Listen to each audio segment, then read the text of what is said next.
ప్రేక్షకులకు నమస్కారం.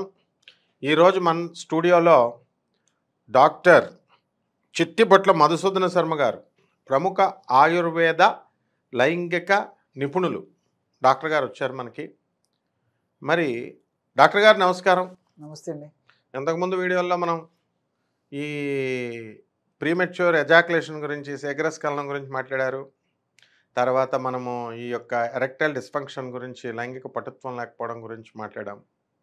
మరి ఇప్పుడు ఈ సంతానం చాలామందికి తక్కువైపోయింది.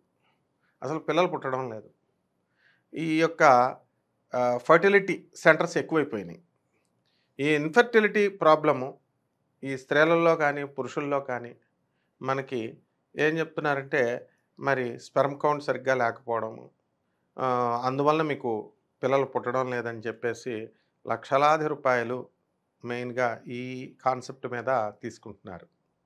అండ్ మరి కొన్ని సక్సెస్ అవుతున్నాయి, కొన్ని సక్సెస్ అవ్వట్లేదు అనుకోండి. ఒక్కొక్కళ్ళు 2 సార్లు 3 సార్లు ఇలా చేసుకుంటున్నారు.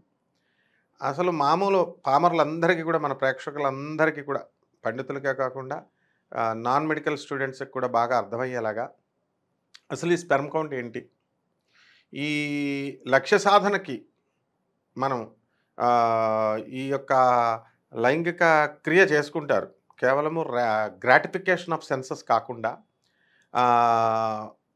ఆ సంతానోత్పత్తి మాత్రమే ప్రధాన లక్ష్యంగా పవిత్ర కామము అనేటటువంటిది ఏర్పడింది, వివాహ వ్యవస్థ అనేది ఏర్పడింది. అలా కాకుండా వీళ్ళు అక్రమ సంబంధాలు పెట్టేసుకొని ఎవరిష్టం వచ్చినట్టు వాళ్ళు చేసుకొని పవిత్ర కామానికి భంగం కలిగిస్తూ ఒకళ్ళ మీద ఒకళ్ళకి నమ్మకాలు లేకుండా భార్యాభర్తలు ఇలా చిన్నాభిన్నం అయిపోయింది సంసార వ్యవస్థ, వివాహ వ్యవస్థ. దీంతోపాటు విడాకులు కూడా రావడం, ఈ ఒకళ్ళొకళ్ళు చక్కగా రిలేషన్లో ఉండడము, డేటింగ్ అని ఈ పాశ్చాత్య సంస్కృతి విజృంభించింది. పాశ్చాత్యులేమో బాగుపడుతున్నారు, మన వాళ్ళేమో వాళ్ళని చూసి మనము మారిపోతున్నాం. మనం డీజనరేషన్, డెక్లినేషన్, అలాగా మనం డిటీరియరేట్ అయిపోతున్నాయి మన వాల్యూస్ అన్నీ కూడా. సో ఈ స్పర్మ్ కౌంట్ ఏంటి అసలు, దీనికి ఈ స్పర్మ్ కౌంట్ వల్ల మనం ఏదైనా తక్కువైతే అసలు ఆయుర్వేద చికిత్సలో మనకి హోమ్ రెమెడీ లాగా, పాపం వీళ్ళు ఎవరికి చెప్పుకోకుండా వీళ్ళకి వీళ్ళు చేసుకునేలాగా ఏమైనా పరిష్కారాలు ఉంటే కొంచెం మా ప్రేక్షకులకు తెలియజేయగలరు. మగవాళ్ళలో స్పర్మ్ అనేది ఉత్పత్తి అవుతుందండి. దాన్ని వీర్యం అని చెప్పేసి, శుక్రం అని చెప్పేసి చెప్తుంటారు. సో ఈ స్పర్ము, వీర్యము లేదా శుక్రం అనేది మగవాళ్ళలో వృషణాల నుంచి ఉత్పత్తి అవుతుంటుందండి. సో వృషణాల నుంచి ఉత్పత్తి అయినటువంటి ఈ వీర్యం ఏదైతే ఉందో అది బయటికి వచ్చేటప్పుడు మధ్యలో కొన్ని ద్రవాలు కూడా కలిసేసి అది బయటకు వస్తుందండి.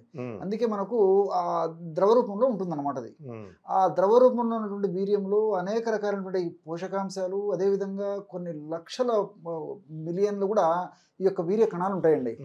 సో ఈ వీర్య కణాలు వల్లనే సంతానం వేయడానికి అవకాశం ఏర్పడుతుంది అనమాట.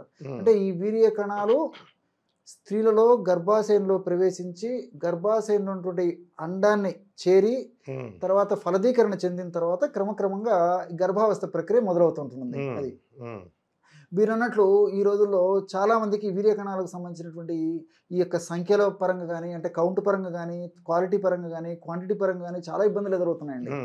సో ఇది కూడా సంతాన రాహిత్యానికి ఒక కారణంగా ఉంటుంది. ఎగ్జాక్ట్లీ. సో ఈ సంతానం కలగకపోవడానికి పురుషుల్లో కారణం ఉంటుంది, స్త్రీలలో కారణం ఉంటుంది, ఇద్దరిలో కారణం ఉండేటువంటి పరిస్థితి ఏర్పడుతూ ఉంటుంది. ఇప్పుడు మనకి వృషణ సమస్యలతో ఉంటారు కొంతమంది. వృషణాలపైన దెబ్బ తగలడం కానీ, లేదా హైడ్రోసెల్ అంటే వృషణ వాపులాగా, బుడ్డలాగా రావడం, ఈ వీటి వల్ల శుక్రకణాలపైన ఎఫెక్ట్ ఉంటుందంటారా? ఈ వేరే కణాలు లావుగా ఉండడం, అంటే ఫ్రీ మూమెంట్ ఉండదు సెక్స్లో పాల్గొనేటప్పుడు.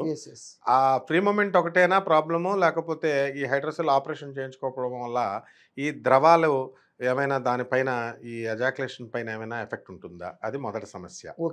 రెండవది, ఏజ్ పెరిగే కొద్దీ ఇది లిక్విడ్ డెన్సిటీ తగ్గుతుందా? కొంచెం మందంగా ఉండడం, చిక్కగా ఉండడం బాల్య వయసులో, ఆ తర్వాత ఈ చర్మ వ్యాధుల సంబంధం అవనియండి, సుఖ వ్యాధుల సంబంధం అవనియండి, లేదా ఈ హైడ్రోసెల్ ప్రభావమో లేకపోతే ఏజ్ ఫ్యాక్టర్ వల్ల ఈ చిక్కగా ఉండేటటువంటి ఈ వీర్యం ఏమైనా పలచగా అవడానికి ఏమైనా లింక్ ఉంటుందా?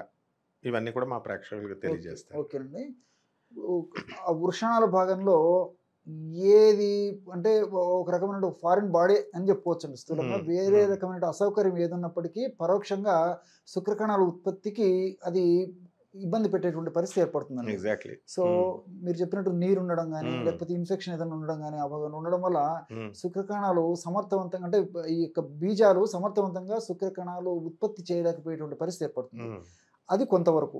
రెండోది ఏంటంటే ఈ వెరికోస్ వీన్స్ అని చెప్పి చెప్తుంటానండి. ఈ వెరికోస్ వీన్స్ అనేటువంటి పరిస్థితి ఉన్నప్పుడు ఆ బీజ భాగంలో ఆ ప్రాంతంలో పై భాగంలో రక్త సరఫరా సజావుగా జరగక ఆ రక్తనాళాల్లో కొన్ని మెరికలాగా తయారు కావడం వల్ల ఆ యొక్క ప్రభావం చేత కూడా ఆ యొక్క మెలికలు ఉండడం చేత కూడా వీర్య కణాల మీద ప్రభావం చూపిస్తుంది. సో ఇది కూడా కొంతవరకు కారణం అనమాట. ఈ విధంగా మీరంటే ఏదన్నా గాయమైనా ఏదైనా దెబ్బతగిన వృషణాల భాగంలో అది కూడా వీర్యకణ మేజర్ గాయమైనప్పుడు మరింత ప్రాబ్లం అయ్యేటువంటి అవకాశం ఉంటుంది. ఈ విధంగా అనేక రకాల కారణాల వల్ల ఈ యొక్క శుక్రకణాల ఉత్పత్తిలో తేడా వచ్చేటువంటి పరిస్థితి ఏర్పడుతుంది. క్వాంటిటీలో కూడా తేడా వచ్చేటువంటి పరిస్థితి ఏర్పడుతుందండి. రెండవది ఏంటంటే ఈ మధ్యకాలంలో మరి నాగరికత పెరిగిపోయింది, కల్చర్ పెరిగిపోయింది, ఈ డ్రెస్ చేంజ్ కూడా చాలా మెరిగిపోయింది.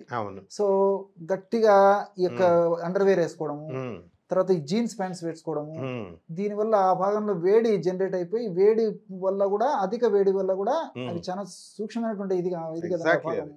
సో అధిక వేడి వల్ల కూడా శుక్రకణాల ఉత్పత్తి ఇబ్బంది అవుతుంది. ఉత్పత్తి అయినటువంటి శుక్రకణాలు కూడా ఎక్కువసేపు జీవించలేకపోతుంది. మా గురువు గారు గరికపాటి నరసింహారావు గారు కూడా ఈ వీడియోలో చెప్పారు.